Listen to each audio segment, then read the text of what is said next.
Hello everyone, welcome back. My name is Coach Daniel, and in this video, I'm going to give you 4 steps on what you should work on in your tennis game. And this is what a lot of beginners should know, as well as intermediate advanced players, because too many people make mistakes on these 4 steps. So I'm going to give you 4 different steps, the first step, second step, third step, fourth step, on what you should be focusing on your tennis game in order to improve. So the first thing you should work on in your tennis game is consistency. And a lot of people might argue with me about this, but this is super important.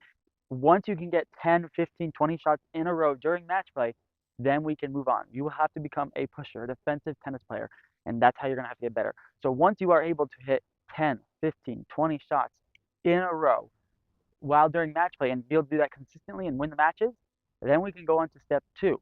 But step 1 is consistency. And too many people, they try to overhit everything, they try to hit winners all the time, and this is why it's really tough for them to increase their level, is because they've never gotten to the point of, okay, let's just get the ball in play, try to win points by like that, and try to win points by getting the ball in play. And this is super important. You also don't want to, again, this is just for beginners though, and maybe some intermediate tennis players. You don't want to focus on this too much, because if you do, you're just going to keep the ball in play and you're going to get attacked a lot. So once you master the step, or once you get really good at the step, the second step you have to follow is depth. Okay, depth, which means when you keep the ball in play, most of your balls, most of the tennis balls that you hit are probably going to land somewhere around here, maybe somewhere around here or so, somewhere pretty short possibly, and that can get a lot of people taking advantage of you in that match. So the second thing you want to work on is being able to hit hundreds and hundreds of tennis balls, or not hundreds, like 10 rallies of 10 tennis balls back and forth consistently while keeping it deep. And this is a pusher strategy, is because not only do they keep the ball in play, but they keep it deep.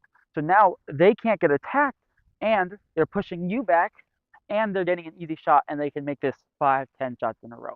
Now, most people don't want to do this, but I would highly recommend you do this at first until you get better, because it's tennis, consistency is number 1, and then depth, which is preventing people from being able to attack you, is number 2. And in the third step, we're going to start working on offense, and the fourth step, we're going to start working on offense. But you have to master, or at least do really good with these first 2 steps in order to become better at attacking and being aggressive. Whereas if you start at aggressive too soon, you're going to start missing, throwing all these balls everywhere, everything like that. First, you're going to work on your consistency, being able to keep 10 balls in play at a consistent pace, and then you got to work on depth, being able to keep those balls in play deep so you can't get attacked at a consistent pace.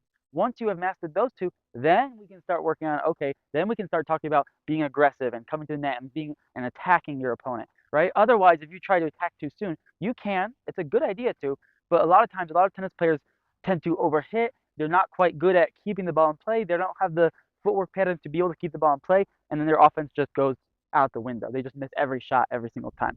So we'll first work on those first 2 steps. If you are enjoying this video, make sure you subscribe and turn on notifications, as well as like this video. If you are interested in learning tennis here in Florida, check out the website in the description. It's my business I'm running. It's Simply Tennis, simplytennis.shop, so make sure you check it out. So the third step that we're going to work on now is, once you've mastered those 2, or at least did very, very good with those 2, during match play especially, is to work on placement, direction, okay? So once you can get the ball consistently deep, so you can keep the ball in play, 10 balls in play every single time, and you can get it deep, right, while keeping it in play. That was a bad example because that was out. Then we can start working on direction, making our opponents run, which means forcing them to make errors, okay? And this is super important. The next step is, because once you've done those other 2, now you can create depth, direction, and if you can be able to hit this consistently. So for example, I can hit something like this, boom, and look at that, it's deep. Or that one was not deep, but that one's deep, and it makes my opponent run, and now they're having to run backwards, and now they can't attack me, as well as they're on the run. Trying to hit a backhand or a forehand on the run is much harder than trying to hit a backhand or forehand standing right here like this. And not only that is it's deep, so they're pushing them back, they can't attack you, and it's consistent, so you can make 10 of these in a row without any problem. Okay, and this is the third step, is getting that placement, going cross court, going down the line. And now is time when you can start adding a little more aggressive, being a little more aggressive. So once your opponent gets a short ball, instead of hitting it and kind of just coming back, now you actually can start hitting it, going down the line or across court, keeping it deep and consistent, and then you can approach the net afterward as well. And what that helps with is, now the balls might land like somewhere, oopsie daisy, somewhere over here, right? The ball might land somewhere over here if it's safe, right? So not only is that deep, not only is it, a little more angle, it's not straight at them, so it's a little more aggressive, and it's consistent, so you're not going to miss too many aggressive shots. Now you're making them run from here, most likely, or if they're off the court, slightly here. Now you're making them run like this, and now they're going to have to hit a shot from probably around back here because the ball bounces a spin. Boom. So now they're hitting back here while you're at the net. And that's a very good position to finish the point at the net. And that's why placement, you should focus first on placement, which is the third step. And then the last step is start adding offense, start adding power, start being able to swing a little bit more, be a little more aggressive with your shots, okay, and not just keep them in play, right?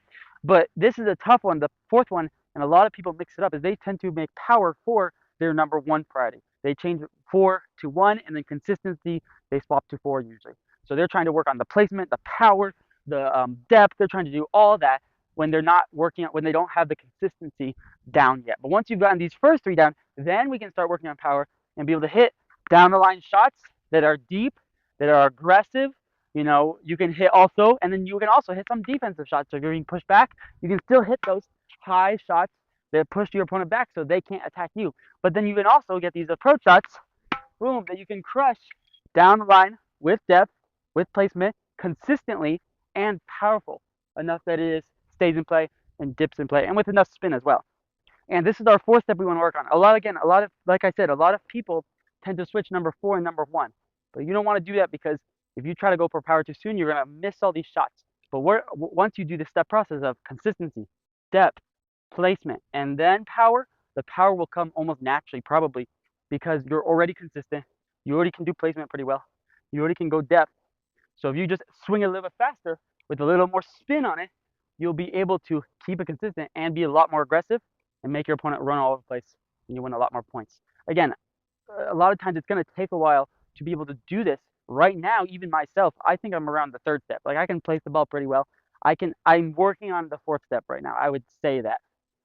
But right now, I'm kind of on the third step right now because I'm still working on my placement, and I don't hit that hard anyway. So I'm still a defensive tennis player. But a lot of tennis players, they try to overhit every shot, which is fine. If you enjoy doing that, you can.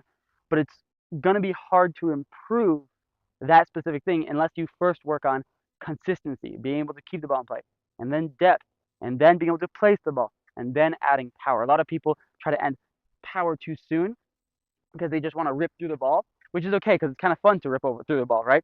And that's a good thing. I'm not saying it's a bad. You can get pretty high level doing that. But if you want to get a lot better, the issue with doing that too soon is you're not going to be able to add the consistency and be able to develop the consistency. You're just going to try ripping winners all the time, which isn't, even professional level, it's not the case. They hit 10, 15 shots and then they miss one. A lot of tennis players miss from errors, not from winners, okay? So that's super important. I hope you guys enjoyed this video. My name is Coach Daniel, and I will see you in the next.